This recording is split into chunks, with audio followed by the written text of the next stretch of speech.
everybody. Welcome to the MMA. We got a real badass up in here. I'm Karyn Bryant, just trying to be friendly and stuff, but... And I'm pissed off. Okay, you see these marks all over my face? What the... Who wore the rough rash guard? You guys in the gym, you know what I'm talking about. There's always one guy that wears a rash guard that's made from like some Eddie Bravo hemp fiber shit. He's trying to like save the planet or get high, and it's like rough. It's probably not those. I'm picking on you, Eddie. But some of those rash guards just tear your face up. And I got hit with it today. I have some stuff if you need. You know, I got a little cover up. We're about the same skin tone. I could give you a little cover. We do have that. I know that glowy. Light-skinned and glow. You know. It's hard being a light-skinned brother out here. Okay, not so. By the way, like literally, whenever my daughter grabs my phone, sometimes I'm like, oh dear God, I hope H.E.A.T didn't post on Instagram. Because she scrolls through and like it's just nothing but booty. Yeah, he's a booty lover, and he doesn't love the child support. It's hilarious. He cracks me up, but sometimes I'm like, and I don't even know. I think I asked him one time, like, where do you even find all these pictures? I know, but you know what it is? Like, even when I see a big booty, I'm like, man, H.E.A.T would like this booty, and I tag him, and that's what happens. It's accumulation of people sending him stuff all the time, and so he picks. Is that what happens? He's like, no, yes, and he picks which one he likes. Oh God, he told me that. I think what he said was a real curator or a connoisseur or whatever. Anyway, H.E.A.T, keep it up. What a good life. Yeah. So obviously, here for the podcast, we're going to talk about UFC 211 that's coming up. Obviously, it's a big deal. But yeah, you got some good reps. Do you have a fight announcement yet? Still no fight, guys, but I promise you, it's coming. Fight announcement coming soon. Like I said, I was in talks with Sean Shelby last week, or my management was, and he said by the end of the week, which was last week, I should have news.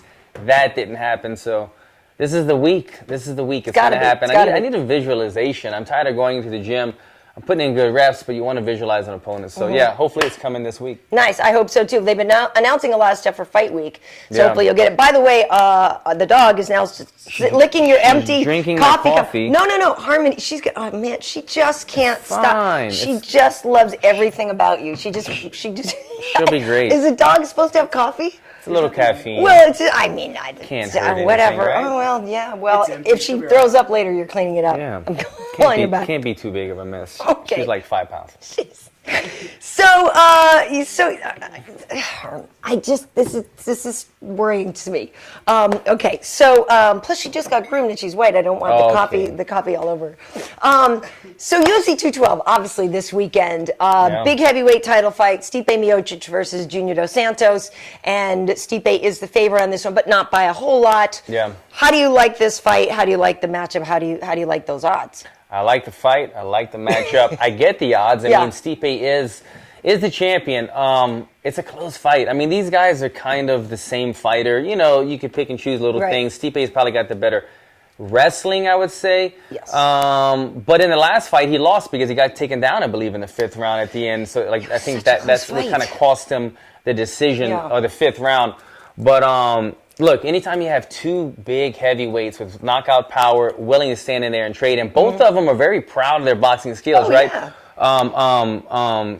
Junior saying, Junior, he's saying he's the fastest boxer. Exactly. I was just going to bring that up. He's the fastest heavyweight out there, right? So he's very proud of his boxing skills, and he thinks he's the best boxer. He was saying on the countdown, I'm the one that brought the kind of boxing style into the heavyweight division. Right. Stipe has then refined it and showed that he's got the knockout power. He's finishing fights. He's got the momentum. And I feel like he's probably grown more since the last time they fight. I think so. Well, in terms of the boxing, Sagano even walks out to the Rocky theme song. Yes. Which can be cheesy for some people, but when he comes out and does it, and then he just points to the octagon, I'm like... He loves it. And by the way, I was on a Rocky trip last night. I watched Rocky 1, Rocky 2 with my kid. I'll get into that later. All right. I'm back into Rocky mode again. Oh, good. Yeah, it's funny. They put him on and you just leave him on. I had Star Wars on for like 19 hours the other day because TNT had him on. I was like, yeah, whatever. I was doing stuff. I just kept watching. You can sit there all day with Star Wars. There's too many. But so I do agree that Junior has great boxing. I'm curious to see him. It's hard to tell sometimes with these pictures. You know, in the past there have been times where he was really, really big, and I think it doesn't automatically mean you won't have cardio, but it does influence your gas tank when you're really, really big. So in my mind, I'm hoping that Sagano is a little leaner. Yeah. I'm hoping that he's a little bit lighter because Stipe is that kind of fighter. He is that really athletic heavyweight. He's that guy. I remember years back Travis Brown, that was one thing that he expressly wanted to be. He's like, I want to be a leaner, meaner heavyweight. And I feel like Stipe is that kind of guy. And I feel like, yes, his athleticism is so good that it's hard to bet against him. But, you know, Overeem almost had him in a guillotine. Yeah. Almost had him. But then Stipe came back. So it's hard because I feel like the heavyweights also, we don't get to see them fight as often. And even though he has momentum, it's like, well, how much momentum is it? Right. And I kind of feel like, and not to discredit Stipe in any way, because I like him and I like his style, but I don't feel like Stipe is necessarily like the best in the world at any given division. He's probably one of the top 2 or 3 when it comes to standing toe-to-toe boxing. Yes, I give him that. But I mean, he's got some holes in his game, as does everybody, but he's not like a black belt on the ground or the best wrestler. This is probably his toughest task, standing toe-to-toe with someone. So there are areas of the fight that he could definitely get taken out, but he's got the momentum and he's got that confidence and belief in himself higher than it's ever been. I think that's what will probably carry him through in this fight. Well, yeah, and he should have that confidence and belief because he was able to come back from Overeem almost taking him out. Yeah. But, you know, Junior has been putting in a great camp. It's interesting. American Top Team, I believe it's 8 or 9 fighters are all on the same card. Oh, yeah, on the card. So H.E.A.T is H.E.A.T. Ochimi, they're repping hard. I'm excited. Sagano is one of the nicest guys. I mean, like, you can't not like him. He just beams. His enthusiasm is so infectious. Yes, exactly. So I like this fight a lot, but I don't know if it'll go all the rounds like it did the last time. I think for me, my curiosity is the Sagano gas tank, and also just in his fight against was it the Roth one? It was his fight against Overeem, where he was saying like he just didn't get his game off, and he let the other guy dictate too much. So he didn't make adjustments in the fight, and he realized that after the fact. So if things aren't going his way, hopefully he won't let it keep getting bad. Yeah. But I can't. I don't know if I'm ready to say still or in. I don't know which way I'm going on this one, but it's interesting to think that like these are 2 big heavyweights with knockout power, and they want to stand toe to toe and make this almost a 4-ounce glove boxing match. But they both have granite chins. You know, they both have been proven to take a beating, and their face swells, and they show damage. They both show damage, but they both don't really go out. They don't go unconscious, so they'll sit there and take the damage throughout the round. It's a 5-round fight, obviously. Man, it's a lot of punches to absorb for 5 rounds, you know, and they've both been through some battles already. I think Stipe probably absorbed less in his career than Zingano, but it's going to be a fun fight, man. It's going to be a good heavyweight battle, standing toe-to-toe. Yeah, I can't decide if it's Ann Still or Ann New. But yeah, I feel like you just brought up, I feel like Sagano took too much damage in the past. I wish sometimes those fights have been stopped a little sooner, because there's too tough for your own good. Yeah. Do you know what I mean? Yeah, I he's feel got that. And he has that. For the sake of a friendly bet, okay, who are you putting your money on for the next week's podcast? That way, I'm gonna have some bragging rights. I'm gonna go Ann New. And New. Yeah, I'm going to go Ann New. Well, for the sake of an argument, I'm going to go Ann Still. I'm going to go Ann New. I got Stipe. I got too many Brazilians close to my heart. I mean, that's the thing. I got to do. You're playing it safe. But honestly, my mom used to be an EMT. Like, I love firemen. You know what I mean? It's a hard one. But I'm saying Ann New because of the fact, and granted, like I said, I don't necessarily think Junior's going to get him in a guillotine, but Stipe did get in some trouble in the last one. It wasn't like a full-on blowout, and the fact that the fight with Werdum rushed into that, and Werdum was not very focused during that whole thing. That week was incredible for him because it was such a big deal for him to go to have that fight down there, and he was very distracted. He was talking to me about this. There was so much going on around him in that fight, so we didn't get to see the best Werdum.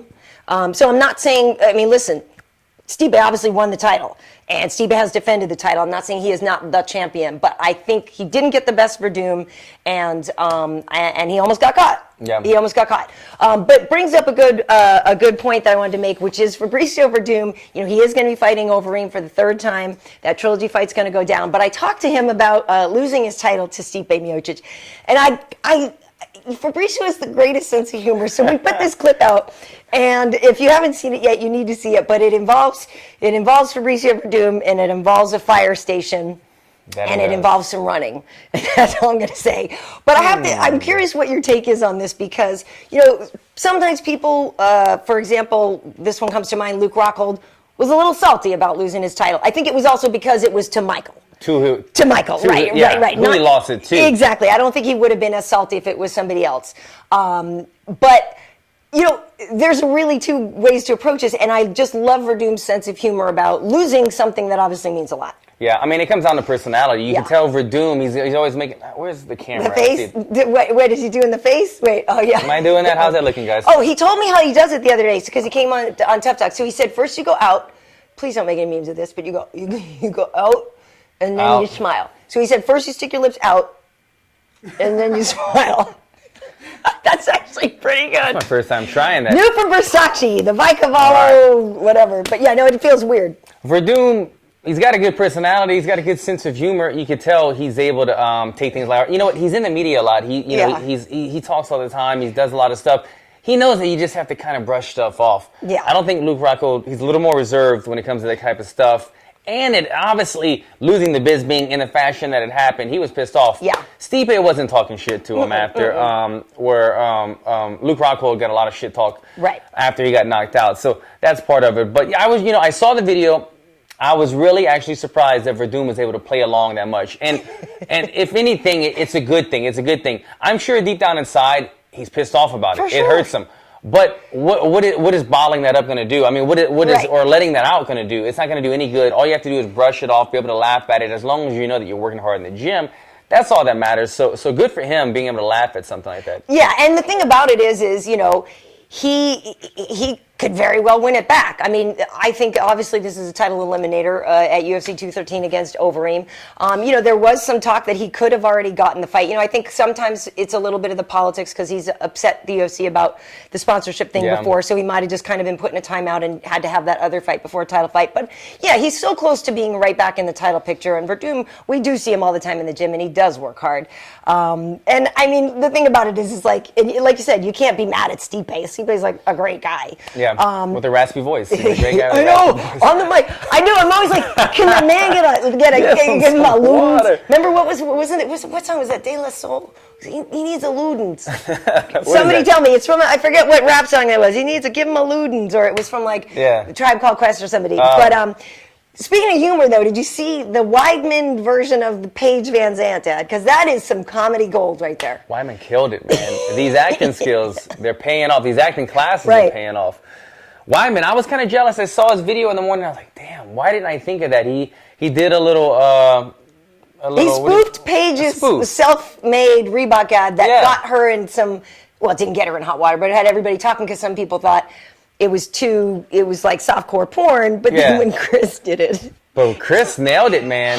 Hilarious. He's been doing a little bit of acting and stuff. He does a show, my man Mike So's show. He kind of helps me out with acting classes.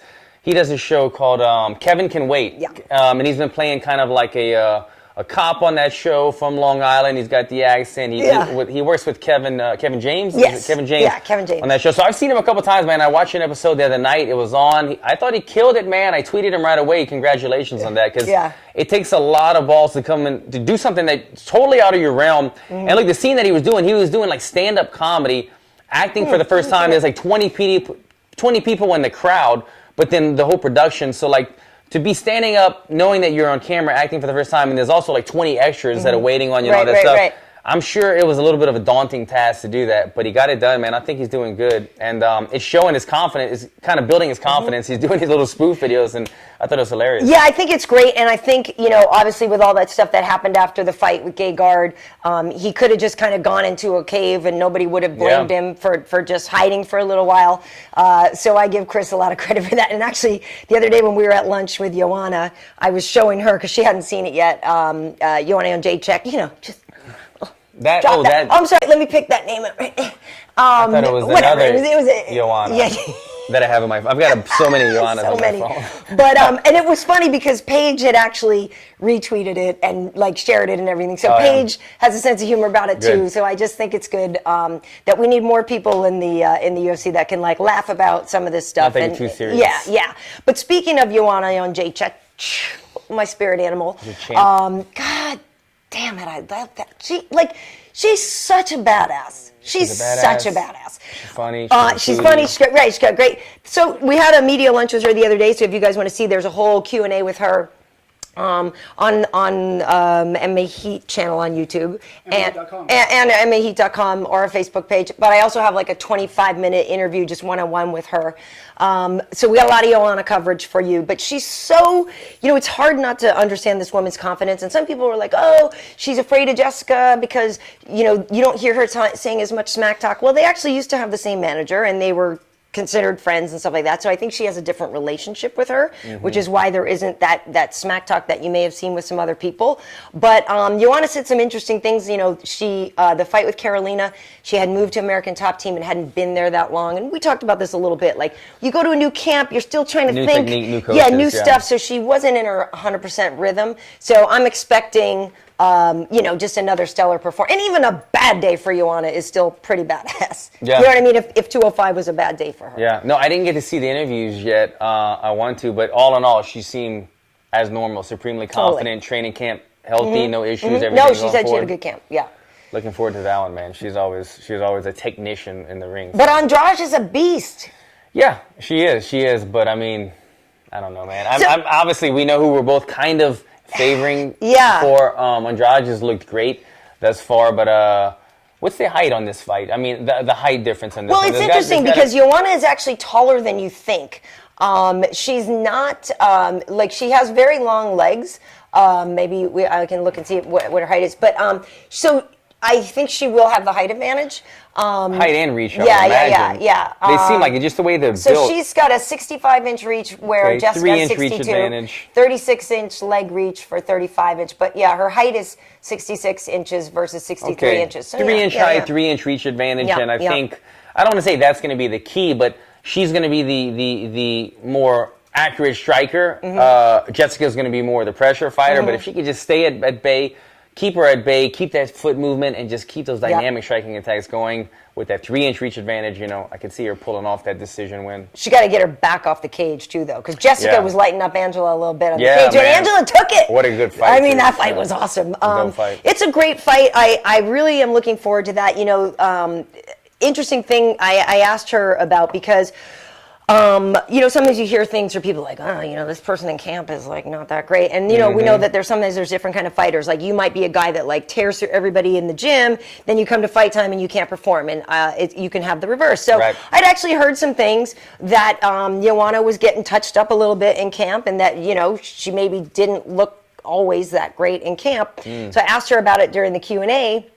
And she admitted that she's like, sometimes I didn't have a great day, and I don't always win at the gym, and I don't always beat everybody up. And she actually was really cool about that, and said she preferred that because she is a gamer. Like, when it matters on fight night, she shows up. But if you have heard rumors about people saying they lit her up at camp, it actually might be true. And it's something that you could rest your head on, in her sense of, you know what, I know I'm a gamer. I know I'm the same way. In the gym, I've been like that my whole life. In soccer, I was horrible in practice, but you give me the ball in the game, I'm just going for the goal. Same thing, man. Like, you go with guys that are amateur. Like, you go with guys and you have a really good competitive match, whatever you do in wrestling. And then I'll ask them, where you fight at, man? And they're like, oh, I'm amateur.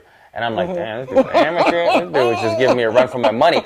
But at the same time, you know what? The level of everybody else these days is getting a lot higher than it was when we were amateurs, or vice versa. And at the same time, when you're champion like Joanna, you've got guys saying, I'm going with the champ right now. I'm going to give it my all, my everything. Best. Well, for her, she's obviously in training mode, but she's just trying to get clean reps.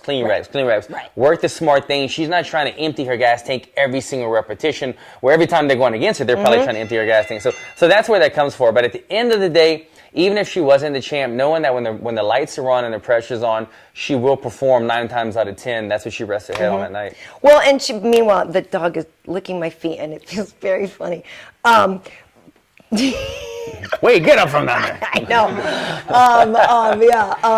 But yeah, the thing too is, she will have that experience with the big stage. She will have that experience, like Jessica may, we never know. You never know.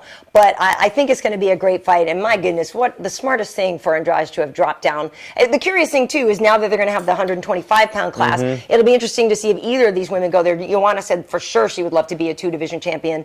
And Jessica obviously could fight at 25 as well, because she used to fight at 35. I'm curious to see also if Jessica tries to pressure Joanna, put her on a cage and try to create some of those brawls that she did in the last fight against Hill. Is Joanna going to unleash those elbows? She's been working so much on those elbows. With the elbows, you have to have somebody somewhat kind of in a clinch position. You have to be close and stationary, like when you're in hitting body shot combos like Jessica was in the last fight. So I'll be curious to see if Joanna, if that plays a factor as well. Jessica pressuring her, getting in her face on the cage. Joanna trying to utilize the elbows and then swing off the cage, maybe cutting her up. Gonna be a good fight, man. I'm looking forward to it. I can't wait. Yeah. I just can't. Either way on that one, even though I think it's going to be, and still, like, either way. I agree. Like, these are both just, like, badass women, so really psyched for them. So, another fight that is really got me excited, and probably you as well, is the Maia Masvidal fight. In the weight class, these are two legit badass dudes. Totally different kinds of skill sets. What's your thoughts on this one? Man, I'm still kind of undecided in this one. Even though Maia is kind of like the worst matchup in the welterweight division because of his obvious skill set, Masvidal is kind of a guy that I feel like he can throw guys off for their game because he comes in there so confident. As you saw what he did with Cowboy. Cowboy's a guy that anytime, anywhere, and the same thing, Masvidal called him out, beat him in his hometown, knocked him out basically twice in the fight.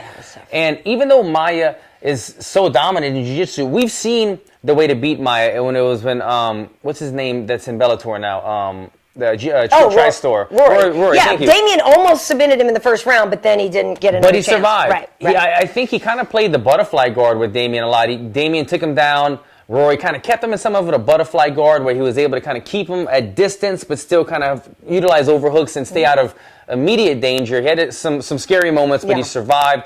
After surviving the first round of submissions, then he was slowly able to, look, I'm going to land my jabs, I'm going to land my strikes, and I'm going to be ready to sprawl at any moment. I could see Masvidal utilizing the same game plan, surviving the first round. I see Masvidal getting taken down, possibly, or let me say not possibly. If he survives the first round, I could see him then being able to stuff the takedowns in the second and third round and probably touching him up on the feet and getting the win. But that would be his way to win, surviving the first round against Maia. Yeah, I remember that fight with Rory at the beginning there. Demian had his back, and Demian, so he almost submitted him. In some bad spots, and Rory's a very good jiu-jitsu practitioner. Exactly. And I remember at the time, too, I forget, like, Demian hadn't been at welterweight for that long, though, I don't think, at the time of that fight. He was dropping down from 85? Right, so he hadn't really been there that long, but I remember thinking, like, this is amazing, and he's taking out somebody as incredibly dangerous as Rory very quickly here. But I agree. Like, I feel like, Rory, that's when he lost to Jake Shields. So he had been a welterweight a little bit because he beat Fitch and Rick Story and stuff like that. Okay, so my bad. So he actually had been there for a little while. But, obviously we saw what he did with Carlos Condit, how he didn't even get hit I think Demian threw one punch or something, but didn't get hit at all in the fight with Carlos Condit. So obviously Demian is so crafty. It's interesting too, I'm more so even than just the physical matchup, the style matchup is the mindset matchup, Masvidal's on his easy money tour. Demian really, let's be honest, should have had a title fight. Tyron was kind of critical of Demian for even taking this fight. There's a lot going on, and I feel like there is some mental pressure on Demian in this one. I agree. Which concerns me. But at the same time, Masvidal has got that swagger, and at the same time, like, he doesn't want to get embarrassed. Like, I think both have a lot to lose here because the next guy is the winner's getting a title shot. Mindset-wise, going into this fight, okay, Demian Maia, if he loses, I think he's kind of like, all right, we gave you your chance. We gave you your contender shot, even though he's on like a 6-fight win streak, 7-fight win streak. He's been pushing, and they're saying you have to win one more. You have to win one more. If he loses a fight, I think they're saying, all right, look, man, you're too old, your jiu-jitsu game, we don't like it. That's just how I feel like the UFC might treat him. If Masvidal loses, though, I feel like it's like, okay, minor setback. You lost to the most difficult matchup guy in the division. Go back, win another fight, and you're right back in the same area. I don't feel like it's as detrimental for Masvidal to win this fight. Yeah, I think it's more of a must-win for Demian. It's hard. I mean, and the thing that's interesting also for Jorge, though, like I mentioned, there's like 8 people from American Top Team on there. Yeah. I wonder, some of them will win. They probably all won't win. Some of them win. By the time he fights, there's a few guys on the team. Like, what if all of them lose? Like, you know what I mean? Like, what if the vibe? Like, to me, that's almost a little too many people from my team on fight night. Like, it could turn. It does take some of the energy away from you. I mean, speaking of another that kind of guy, Sergio Pettis is also on the card. I remember one time Sergio Pettis and Anthony Pettis fought on the same card. Sergio Pettis got knocked out early on in the early fights, and Anthony Pettis said it played a trick. It played mind games on him. Seeing his little brother come to the back, depressed and sad and probably crying, and he got hurt and knocked out. It threw his mojo off because Anthony Pettis is kind of a guy like me where once I find the focus that I want, I just want to lock into it, and I want to keep that through my walkout until I'm in the cage, into the octagon, and so on and so on. And he said having his brother come out, it threw that off, and he wasn't able to find that confidence that he wanted, that focus to go out to the cage. And when he went out to the octagon that night, it wasn't where he wanted to be. So that could happen. I feel like Masvidal's kind of been around the block a couple times. There's a lot of guys on the card, but the more guys you have on the card, the more your coaches and everybody are spread out. Yes, you can get 8 sets of cornermen, but more than likely it's going to be a bunch of fighters. They all use the same guys. Mike Brown. Exactly. It's going to be like 3 or 4 main coaches, and the rest are going to be like fill-in teammates. Yes. And so the coaches are really going to be jumping from one fight to the next, where they have like their 1 or 2 teammates helping them warm up. Yeah, it'll be interesting. And I love Jorge's like, I don't give a whatever vibe. Like, he is such a cool dude. But, Demian is crafty, and like the whole thing is like you said, if he gets him on the ground, Damian's already 5 steps ahead of you. Yeah. Like, he's already 5 steps ahead of you. Yeah. And I don't think necessarily, I don't know on that one. I don't know. What? Let's give yourself a minute to think. Okay. Wade, can we get a little intermission action here? I do have an intermission. Oh, here's some. Anything you might bring up, anything you might have on let's see. Here's something. If you have something on standby, there we go. This will be a good little intermission girl. She's not going to drown anytime soon, guys. Don't worry. Ariane doesn't know how to swim, but she is always buoyant. I gotta say, I follow a bunch of the ring girls on Instagram and stuff, and I'm like, man, they are living the life. Like, granted, maybe, obviously, I don't think they have somebody that goes to the grocery store and does all that. Like, granted, they're not necessarily Instagramming their trip to Ralph's. Yeah. But at the same time, you look at their stuff, you're like, just photo shoots, hotels, and pool parties. Like, that's pretty sweet life. It's pretty they do have to stay in shape, though. They do, you gotta for sure. I mean, how long has Ariane been doing this? A long time, yeah. 10, 12 years, and she's never let herself go. Oh, no. That's a job. If you know you're putting on a freaking bikini every weekend for the fights in front of thousands of people, it'd be tough. I guess you allow yourself like a cheat day. One cheat day, and then Monday. Yeah, like Sunday. Yeah, like Sunday after the fight. Sunday after the fight, she goes. She's like throwing bacon in her mouth and cupcakes, and then Monday she's like back to carrots and blueberries. Yeah. Oh, that sucks. Yeah, every weekend, man. I'm sure when she's done with the ring card, girls. Oh, you think she's gonna? I don't know. Like I don't know. Like I want her to stay in shape, but like. I mean, like, she's got to just say, you know what? I'm just going to let myself go for like 2 years. And at most, she'll gain like 8 pounds. She doesn't look like the type that would ever like let herself go. Yeah, but when Ariane first started, I was training at a gym called Legends in Hollywood on La Brea. And she was a girl that was just taking class. She was a girl that was in the like MMA fitness type classes, and she was training. She got her audition, and she got her big break. So she actually was always kind of like fitness and fight minded before she got recognized. So it's a big like I said, nice work if you can get it. So one of the other fights here that I know are really excited about is this Poirier Alvarez fight. What do you like about it? Why are you fired up about this one? This is my fight to watch, Karyn. I mean, like if you're just a fan of like 2 guys that are just gonna all out go for it. Both of these guys are just fighters. These guys are both like true fighters. Yeah. They both get knocked down. They both have tremendous heart. They always come back. And they both like to walk forward. You know what I mean? Like Dustin Poirier, he's a southpaw. He has good power in his hands. He'll walk forward, switch stances into orthodox, continue striking from orthodox stance to put you against the cage, do more work. Eddie Alvarez, probably the better grappler in this matchup. For sure. But God, this is to me going to be the fight of the night in my eyes of what I want to watch Two good fighters. One guy's from Lafayette, Louisiana. Has a little bit to do with it. One guy isn't. One guy's from what, Philly? Philly, but I trained in Jersey more with Frankie and those guys. Oh, he's in Jersey. I think he's still with Frankie and all those guys, and Barboza and stuff. So you're going Poirier. I'm going Poirier. I'm an Eddie Alvarez fan too. Man, this is It's a great fight. It's a hard fight. It's tough to pick who. Here's my thinking on this. Here's my thinking on why, and I'm really not sure. I'm going to play a little bit of devil's advocate with you here. Here's my thinking on why Eddie will win. Okay. Eddie lost to Conor McGregor. Eddie did not fight the fight he wanted to fight with Conor McGregor. He got out of his head. Conor does what Conor does. Yeah. Okay, so Conor does what Conor does to people. He didn't fight the fight he wanted to fight. So his frustration with getting out of his head and not implementing the fight he wanted to, that frustration, that embarrassment, all of that. You just made this other dude become the champ. You're pissed now. So I have to believe that Eddie is going to be better than, I know he's the best camp of my life. I feel like this time, this dude is pissed and he's coming for blood. That's just my take on it. I feel like there's... I mean, the last fight, he said he sparred 150 rounds of sparring in preparation. Right. So I'm hoping he doesn't try to outdo that, because I think that's a little bit too much. But I could see it. I see the comeback. Both of these men have been taken out. Well, Poirier's nose got all trashed too. Besides, not in the Conor one, but remember? With Michael maybe. Michael Johnson. Maybe. But you're right. They both lost. Eddie Alvarez and Michael Johnson were former teammates. Or no? Eddie used to be a long time ago. I think he was when they were at Blackzilians and stuff a long correct. Time so ago. Maybe he reached out to Michael, got some insider tips in that fight. This is just, either way, man, break down the fight, who you think is going to win or not, who you like or not. It doesn't matter. It's I think both of these guys are just two guys that go and they put it out all on the line. Yep. They don't matter if, I know the Poirier fight, I think with the broken nose thing, that was against Joe Duffy, actually. Oh, that might be right. And then he said he felt like it was a light bulb breaking. That was a tough fight. That was on the Fight Pass.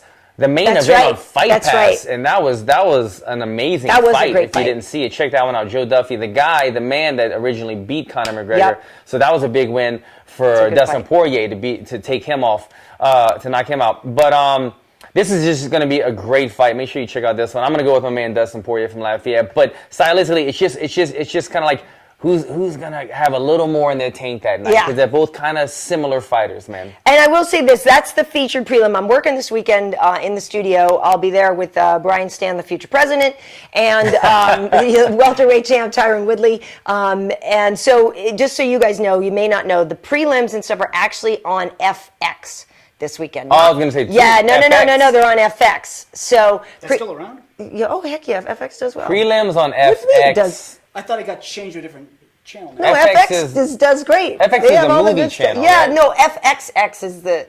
FX has they used to have Sons of Anarchy. FX still has I thought they renamed it.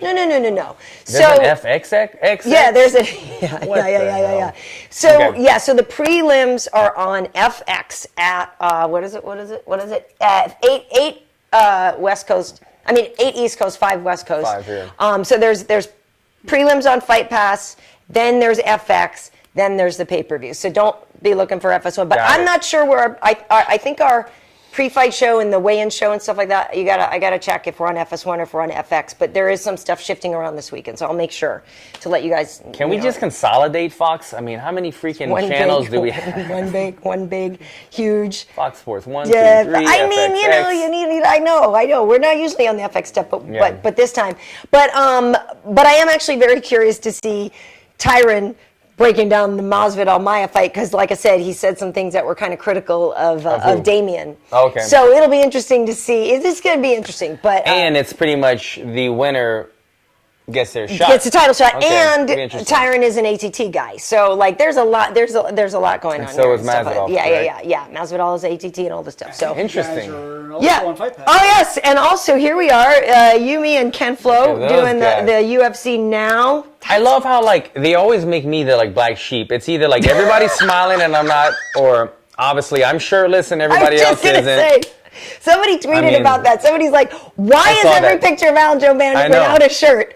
It's not even that I notice. It's always like me pissed off, or like I just got done fighting and everybody's like super happy. Well, because you're still the active fighter, so you're supposed to look like a badass there. Ken Flo now is the suited and booted analyst. A connoisseur. You know, the wine connoisseur. Yeah, so you got to be the guy that's still like angry and raw I'm up the in angry, there. pissed off guy. I'll take that. But no, actually, you're right. People should look for the stuff on Fight Pass. So, We got have some questions? Sure. We do. Sure.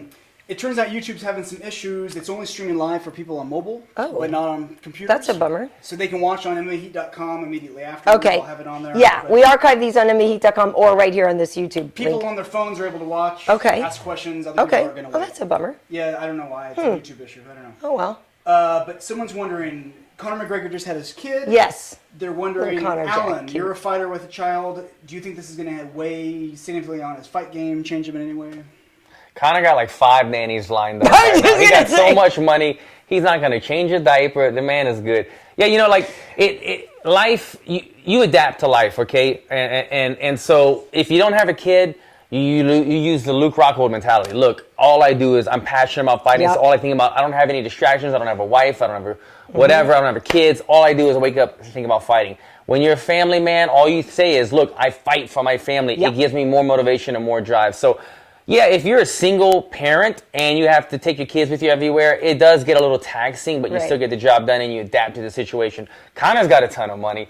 I don't think it's slowing him down. It's not going to make that kid is going to have some golden diapers. Please, And totally Gucci Gucci diapers. And like, Gucci diaper, yeah. He's already probably tricked out in all the Tiffany rattles and stuff. Yeah. I don't think it's going to affect him either because if anything, what I've heard is the only time it's been a hard time for guys is if you have a newborn at home and you just can't get your sleep because somebody's waking you up like that. But I'm guessing that in the McGregor mansion, the baby's going to have a wing. House, Connor's going to be able to get his sleep or whatever. And to be honest, right now, it's not like he has a fight announced right this second yet anyway, which we'll get to. But so for now, life's all good for him. And even if he did, let's say, even if he were fighting at International Fight Week or something, I think it would really be more about he might want to make sure that everything's cool with D, but I have a feeling that D is a pretty self-aware, independent woman who can handle her own stuff. Yeah. And I'm sure they have a lot of family there, so I don't think it would affect him. Don't think it'll affect anything with fighting. I think it'll be interesting to see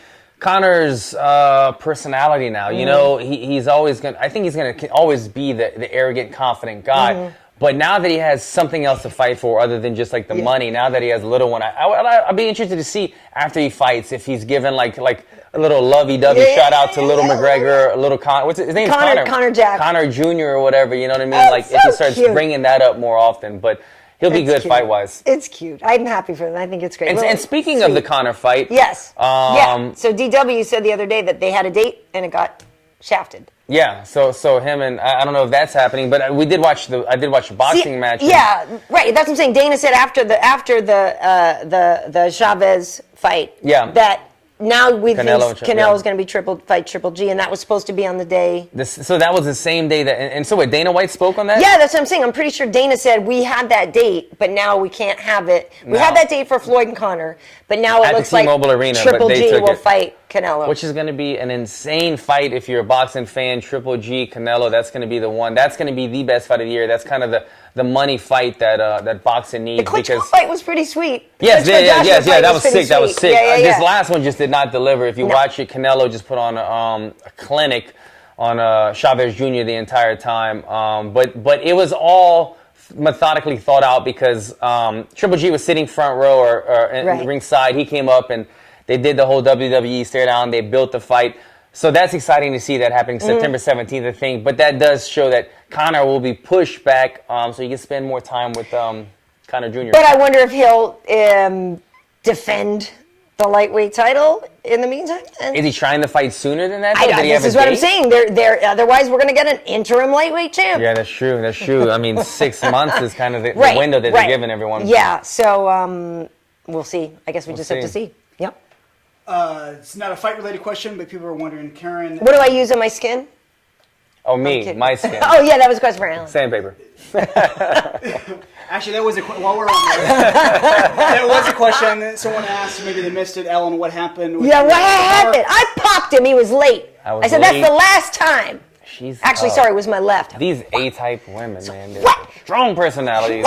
Tennis got her accomplished. Yeah, it was just, if you missed the beginning, it was just rolling, man. Like, I think it was somebody had on a rash guard, and some rash guards are super rough, man. And when it's like cross-face and everything, not it the messes it moneymaker. up. I know, and it's just, it's one of the downsides of having this honeysuckle golden. It had to be the new guy, right? It had to be the new guy who shows up and is like, I'm going to take out the pretty boy. I don't know who it was, man. Yeah, Yeah, well, I got all marked up today and That graphic. sucked. And so, yeah, it wasn't even a gi. It was literally just the rash guard. Yeah, just rash guards, you do that now and then, but it goes away. It's No crappy. biggie. Hey, I have some aloe. I have an aloe plant up there. I'll take it. Yeah.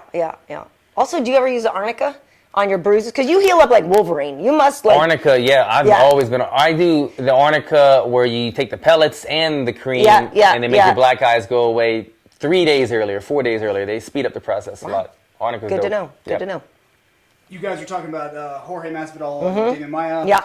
They're wondering, Alan, how would you approach the fight if you had to face one of those guys? Okay, yeah, so first we'll take it. Yeah. Alan Jouban, you're going to be facing Demian Maia. We all know that he is the best jiu-jitsu practitioner in the UFC. He took out Carlos Condit, a very dynamic striker, very quickly. What's your approach? Yeah, I was going to say, I mean, like, look what he did to Carlos. I mean, Carlos is a very good jiu-jitsu practitioner. Well, he's got an equal amount of submissions. But Carlos can get taken down. Yeah, Carlos is very easy to get taken down, but I guess he got, I think he got taken down and right away into a bad position. I don't know if it was like he got taken down and methodically got his guard passed. Yeah. But Carlos is a good jiu-jitsu practitioner. He just gets taken down easy. But you saw what he did to Carlos, is my point. You've got to fight him like Rory McDonald, not the first round. You got to survive the first round and then just keep him at bay, man. You've got to just get him out of his game plan. But he's lankier than Jorge. He is lanky, and he does throw kicks and things like that, so he will fight lanky as well. But I think, like anything, two people start out in a fight very strong, and striker versus a jiu-jitsu guy who has decent striking, the striking might be on the same page at first, but by the second round, once things start to slow down, the distance becomes inched in a little bit closer, then you can start seeing who really stands out, who's really got that extra punch in the combo, extra kick that they're finishing with. And I think that's what you have to do. You have to survive the first round. Obviously, if you get taken down, you just got to play turtle, man. You got to play hermit crab. Do not give that man your neck. Survive the first round, keep him at bay, pick him apart the second and third round. So it sounds like you think Masvidal will win. That would be my game plan against him. What would you do if you're fighting Jorge, though? Because he's Mr. Stand in the pocket, Mr. Let you up, Mr. Throw combos. Yeah. So what? Get in, get out, get in, get out. Getting right? out and use your footwork and your kicks against Masvidal, because he's more of a puncher than a kicker guy. He's got really good kicks, and he's got that kind of Diaz thing where he likes to get in your head and he likes to kind of press forward and he likes to be right in the range. Yes. And it's uncomfortable if you're not used to guys staying constantly in range. We're used to kind of quick twitch in, quick twitch out. If there's a guy constantly in range, you can throw your timing off because there's always a punch coming. Right. He doesn't have to leap in. So keep him at bay as well. Use your kicks, try to chop up the legs, and stay mobile. You don't want Masvidal getting right there and punching him and landing the combo on you. Both guys, super difficult fights in different areas of the game. So fun to watch him. I like Masvidal. Boom. Question for you, Karyn. Someone said they saw that you did an MTV interview way back when. With Social D, which one? They said, is there a musician, and they know you interviewed Lou Reed. Oh, yeah. They're wondering, is there a musician you would like to interview today? You know, I know this is cheeseball, but I'm still a very big U2 fan. I actually got to talk to Bono once, but only via satellite when I worked at CNN.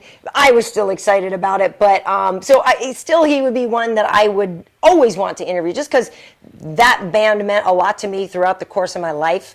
And I was such a big fan and saw them so many times, and it means a lot to me. So I would still want to do that. But to be honest, a lot of my favorite people, I have never interviewed Chuck D.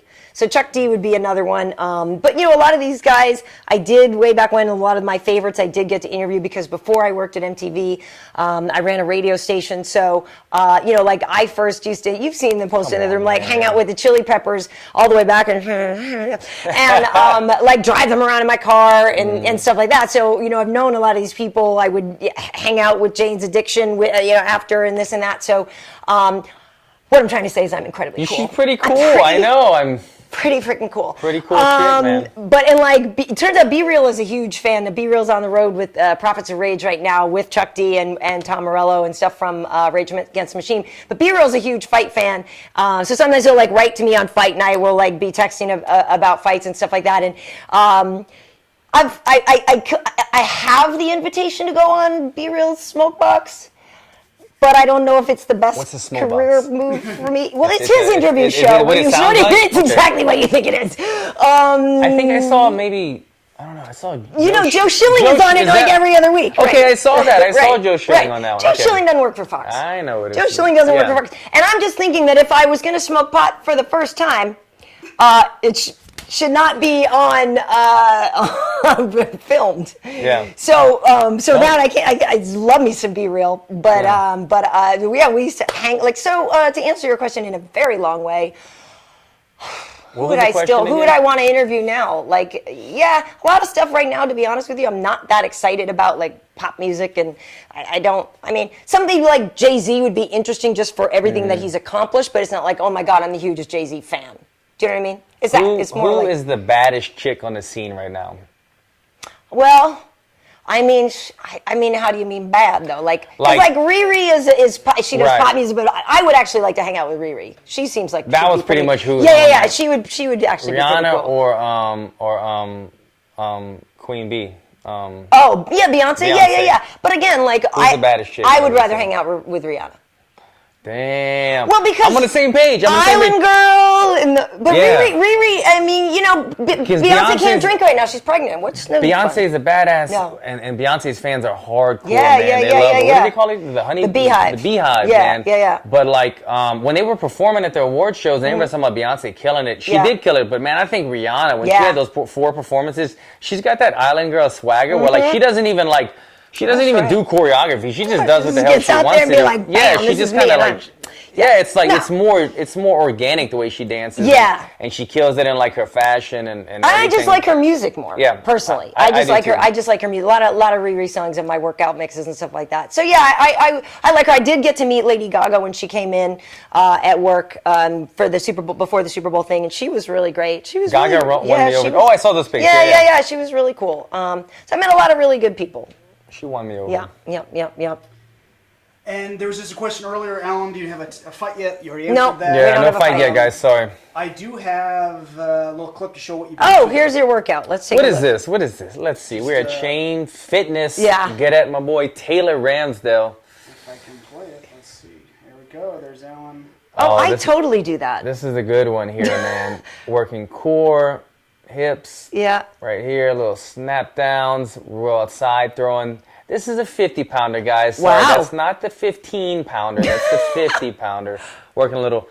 So that helps you on your suplexes, obviously. That helps me throw kindergartners. It's bedtime, little man. Yeah. Throw around. And then, of course, finishing up on Aerodyne. If you've never done an Aerodyne bike, by the way, this was so mean what he did. He goes, empty the gas tank. And I did a 30-second sprint with nothing left. I get off and he's like, he just got back up. He's back up. I jump on it for another 15 seconds. And he pretty much got me to empty my gas tank and then just go on pure heart. I vomited after. It was horrible. It was a killer workout. But that's how you make advances. That's how you get to the next level in your conditioning. For sure. Kenny Johnson. Kenny Johnson of Bolt Wrestling, if you're still What a sad show this would be if I gave Taylor a shout out. Kenny Johnson, my Bolt Wrestling, the coach at Black House, he's pissed off because MMA Heat, they're doing all these interviews with Werdum and all these people, Joanna, Jedrzejczyk. Kenny Johnson is not getting any camera time, so look. Here it is. Here's your camera time, Kenny. But make sure you're not showing your phone number too, are you? Oh, yeah. It doesn't show. It doesn't show. Sitting here by myself. Sid? Knowing that Alan, Karyn, Wade, all having fun, creating podcasts. Anyway. We love you, Kenny. To wrap it up, there you go, Kenny. You got your airtime, my brother. Nice. I will see you soon. Pimp. Good stuff. And so how pissed am I? I didn't get to play tennis this weekend. We go there, we warm up, we're on the court, the match is supposed to start at 9 o'clock. I'm warming up. Man, I was like in the zone. I was feeling it. Serves are good. Stroke is good. Everything. I'm just like, boom. I'm a wreck of biatch. No opponent? Starts to rain at 10 minutes to 9. And so you can't play tennis in the rain because the court gets way too slippery and stuff. So that's a bummer. So it got rained out and postponed, and We have a match this weekend, but I don't think I can play because I'll be at the job. Or you could have played in the rain. Wade could have got a slow-mo video, put some good Reebok music behind it. That could have got us a couple more views. Come on, Karyn. Since we didn't get that, with the let's go back to program. Ariana. Oh, thank you, Ariane. Thank you. Look. She'll fill in. Oh, thanks, hon. Yeah. Look at that. Yeah. Ariana. Look, you see how she can't go any deeper in the water? She tries to go under, but she can't even go under. Look at that. Her hair will never get wet. Go Ariana. So anyway, What's left? Okay, so yeah, we have UFC tonight this week. Tough Talk. Are you watching the Ultimate Fighter Redemption? I've Are you been watching following it? it, man. Cool. I'm into it this season. Cool. Good stuff. Yeah, there's some good fights. So yeah, we have that going on this week. And then Friday, like I said, the weigh-in show. It's on a little bit later. That I do know. I don't know if it's on FX or FS1, but it's on at 7 o'clock East Coast, 4 o'clock West Coast. So a little bit later, because I bet they want the arena to be full, like let everybody in Dallas come out after work and kick off, because they're doing a bunch of like other stuff to kick off since it's such a big show. So like I said, me and T Wood and Brian Stan will be in the studio for that, so that's going to be really fun. Until then, you can find me on Twitter at Karyn Bryant, YouTube Karyn Bryant, Facebook Karyn Bryant. We also have MMA Heat there. On Instagram, I'm KB Heat. I'm going to be talking to doing Trocasao with Evie either tonight or tomorrow. So she's been spending a lot of time. She went down to American Top Team, and with all those Brazilians. So all you Brazilian viewers, Evie has a lot of insight on their preparation. So we'll do that too. Nice. Yeah. I ain't got nothing going on, so don't even unfollow me, by the way. I don't even want your love. That's how confident I am. And then he's going to bust out Alan's version of Chris Weidman's version of Paige Van Zant's thing. Rolling around on my carpet full of bulldog hair. My favorite is, yeah, right. I'll be like, bust his hair That's everywhere. actually funny. My favorite is when he does the legs, like he kicked over the leg. Yeah, I was like, yeah. oh my God. He was went good. all It in. was So well good thought for out. you, Chris. Good for you. Awesome. Well, thank you so much for watching. And as we mentioned, if you're only picking up part of this, or if you can only watch it on the mobile and you want to see more, just go to MMAheat.com and it'll be there as well. Okay. Cool. Thanks. Take care, guys.